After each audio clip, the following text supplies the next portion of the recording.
Hey everybody, welcome once again to Vinyl Fridays. It's daytime edition. We've gotten to a point on this show where I'm going to have to start covering some of my all-time favorite albums because I've gone through a lot of the easier ones to cover. And so I don't know if this is going to take longer or less time because I know what to say about these albums. I really don't know. But the first one we're going to talk about, oh god, why did I try to pull the sleeve out, is Mean Everything to Nothing by Manchester Orchestra, which is one of my top 10 favorite albums of all time. I once read a review of these guys' third album, and the phrase stuck with me so hard where they called it muscular post-emo. And I thought that was such a strange and interesting phrase because I don't think they're really related to emo music at all, but I love the idea of the image that creates of it is very emotional music, very sad lyrics or contemplative and about, very personal topics, but it is very muscular. There's lots of big heavy riffs on this album and lots of screaming, and the lead singer Andy Hall, even though he's got sort of a high-pitched, whiny voice, he also has a thick southern twang. I believe these guys are from Georgia, and you can really tell that there's like this element of almost southern rock to what is otherwise indie rock that's, coming from a place of being inspired by shit like Neutral Milk Hotel or Sufjan Stevens and stuff. Like, you can tell that that's where the influence comes from, but then they're combining it with this much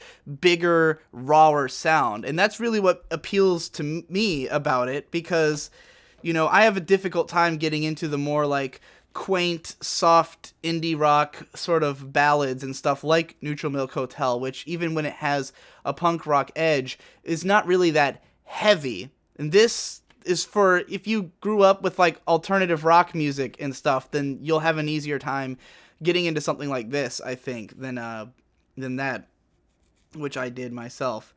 So this album is, how many songs is this? 1, 2, 3, 4, 5, 6, 7, 8, 9, 10, 11. 11 tracks. Out of those, it's got a lot of variety. And the whole tone of this album is very, again, this is another one where the cover art kind of communicates the general aesthetic of the album. It's very blue and sort of murky. And it's sort of nostalgic. A lot of these songs feel like they're telling you stories from the singer's life, but in unclear ways. Most of the lyrics are pretty indirect, and it's not obvious what they're about, but there's lots of motifs that come up again and again, such as the lead singer's struggle with the concept of religion, because he is the son of a pastor, at least he describes himself as such, so it might be metaphorical. I haven't actually looked into that. But he'll talk a lot about this sort of odd relationship with God and faith and the idea of it, and then or often describing things like the birth of a child as a metaphor for creativity and stuff like that, or he uses a lot of metaphors revolving around virginity and innocence and stuff like that in reference to different things. So it's hard to say what a lot of these songs are really about. They could be metaphorical, but they're very evocative. The lyrics are highly evocative on this album. It starts off, the first track, The Only One, kicks off with this this sound that's like, and then he's singing over it, I am the only one that thinks I'm going crazy and I don't know what to do. And I think about that line all the time in moments where I do think I might be the only one who thinks I'm going crazy. So, relatable stuff on here a lot of the time. Lots of really catchy choruses and stuff. That first track is only 2 minutes long and it's blisteringly fast, but it's got 2 different catchy hooks in it, and it's super fun and re-listenable. And then from there, it gets into the much heavier track, Shake It Out, which shows off that muscular angle a lot, where Manchester Orchestra takes indie rock songs and then will sort of expand them out into these really big, massive moments of punch, where all the instruments are just kind of hitting dun, dun, dun, dun, dun, dun, like a big orchestral sound, even though it's only like a 4-piece band. They're not actually an orchestra, in case anyone was wondering. Nor are they from Manchester, if that part wasn't obvious from what I said before. So, Shake It Out is all about getting to these really big, huge, crushing moments towards the end of the song that kind of go on for a little while. And then from there we go into I've Got Friends, which is another fun song that sort of goes between, again, these calmer and heavier passages. I mean, both of those songs, you could easily imagine them on, like, alternative rock radio, and I think one of them was, I think I've Got Friends might have been, I know it was in a football game once.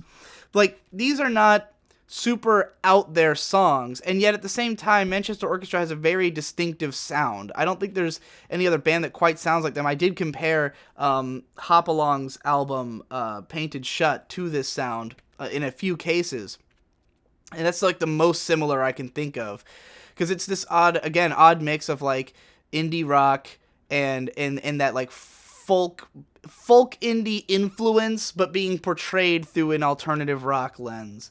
So then we've got my favorite song on the album, which is Pride. And Pride is the ultimate example of a style of songwriting that I've talked about before that I call 6 minutes of perfection, which is where you start off kind of quiet, and you have this constant rising action over the course of 6 minutes until exploding into a gigantic finale. And Pride, I think, is the ultimate example of that songwriting style, in that it starts off super minimal. It's just a very faint guitar lead with a vocal over it, and then it gets into like a really crunching, slow, heavy doom metal almost kind of passage, and then it slowly picks up speed and more instrumentation, and then it starts thumping faster, a little faster, and then it kind of blows up and gets really heavy and grinding and loud, and then it calms down for just a little passage, and then it gets fast and fun, and that's when it gets into like the headbanger. That's where you got the mosh pits forming, and then it ends in this big, huge spectacle. It is awesome. It's one of my favorite songs of all time, and just a perfect example of how to do a slow climbing build into something really epic and magnificent.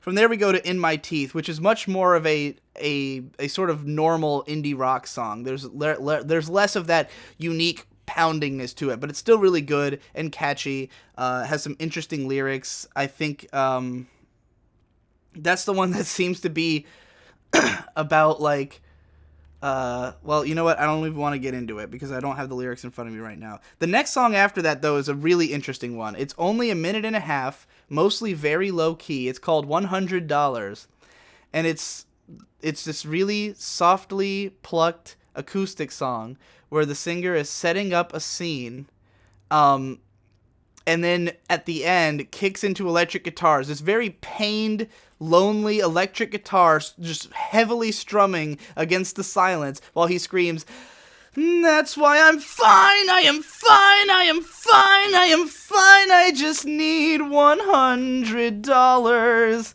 And it's this real palpable sense of nervous breakdown. This is obviously a song about being so fucking poor that you really need $100 from whoever will give it to you, and you're just like losing your shit. And I mean, that's exactly what the song's about.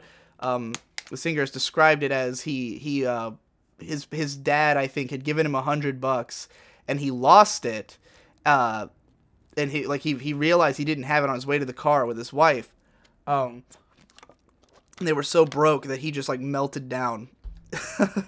And so it's you can really feel that sense of meltdown in that song. And I think that song in a way is like the emotional core of this whole album. Like, it's so short and pointed, but it's like in spite of all the bombast of all the surrounding tracks, in spite of how this album's most unique features, how it can get into these big, huge, epic moments, like the emotional heart of it is just that stress, that like barely hanging on, that like life's falling apart, mine's falling apart, you know, I'm the only one who thinks I'm going crazy and I don't know what to do.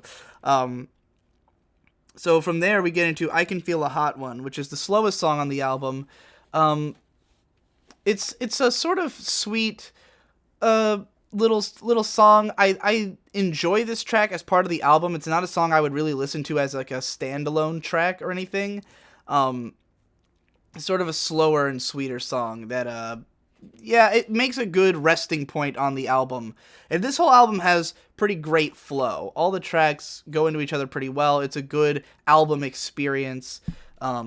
So, you know, I appreciate it as a part of the album. But the next song's another one of my favorites, which is My Friend Marcus, which is sort of this dreamy, ethereal kind of rock song that is very out there and different. It sort of goes between softer and heavier parts, but not really ever like it the whole thing has like an energy to it where it's always kind of fast and in like a quicker tempo, in spite of the fact that the instrumentation is sort of moving from side to side and swaying, and it's got this dreamlike atmosphere to it. Like, it's really this half-remembered event from the past, which especially the lyrics are all about like a childhood friend that the main character had named Marcus, who his father, I guess, was like molesting him or something, and so he came to live with the singer for a while. And like, it's just sort of, yeah, this like half-remembered story of a thing that happened when he was a kid, and about how, you know, how surreal it is to think about that for some kids they didn't have a home, or they didn't have like a father who they could trust, you know, and that like, you know, that feeling of displacedness. So yeah, the whole song is really interesting and has this weird nostalgic tone to it. Especially if you all these songs, the feelings of them are captured pretty well in the music videos, which there is a music video for every song on this album. Granted, they are pretty low budget and not that good most of the time. Most of the videos are kind of shit, but they do at least reflect the tone of the songs usually. To some extent. There's also like a narrative going through the videos, but it's totally incomprehensible because they're just not that well made. So from there we go into Tony the Tiger, which is another more straightforward indie rock song that's pretty fun. It's a good time. It doesn't really have that signature grandiosity or anything, but it's a good track. So then we get into the really big epic songs that end off this album, which are Everything to Nothing and The River, both of which are all about the grandiosity. They're all about going to like the big, theatrical, over-the-top, dramatic place that Manchester Orchestra kind of specializes in being able to reach. And I mean, I wouldn't be surprised if some people found these songs almost corny. There's almost an element of like Oscar bait feel to them. I could totally understand feeling that way, but I think they nail it, and that the emotions are genuine enough that it works. And there's also just not so much, like, they could have been way more ostentatious with it. Like, they didn't bring in a full orchestra, which I think could have made these songs obnoxious and actually feel like that kind of Oscar baitiness. It still has that small, tight, emotional feel, but it's just presenting these emotions as very big and grand. And it's also interesting the way that the two songs contrast each other, because even though they're both going to that same kind of place, Everything to Nothing is much more of like a sweeping kind of epic song, whereas The River is more crushing and heavy, and it's like big individual strokes of guitar and silences in between. So yeah, they're both interesting songs, and they make for a really epic closer to the album. It's especially cool the way that it goes from like The Only One, which is this brisk 2-minute fun chaotic like kind of punk rock song, up to, by the end, you've got these huge, gigantic feeling, 5.5 minute epic songs. So, like, the whole album has a very cool cinematic scope to it, sort of. It's got a 3-act structure, if you will. You kind of reach your lowest point on $100, and I Can Feel a Hot One, and then you work your way back up. And then after The River, there's like a 5-minute silence or so, and then there's like a secret track that's just really creepy. It's just like a really creepy acoustic song. I don't really understand what it's about, but it's sort of weird and chilling.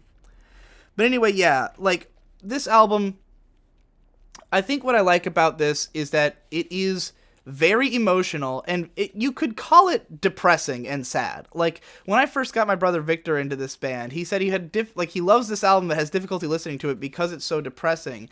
And I get that, and I definitely think that if you listen to this in a sad mood and think of it as sad music, you will feel that way. But it's also so, like, upbeat and fun to listen to that it can also feel like more aggressive and shouty, and you can kind of pulse through it like you can have anger as opposed to mere sadness, you know.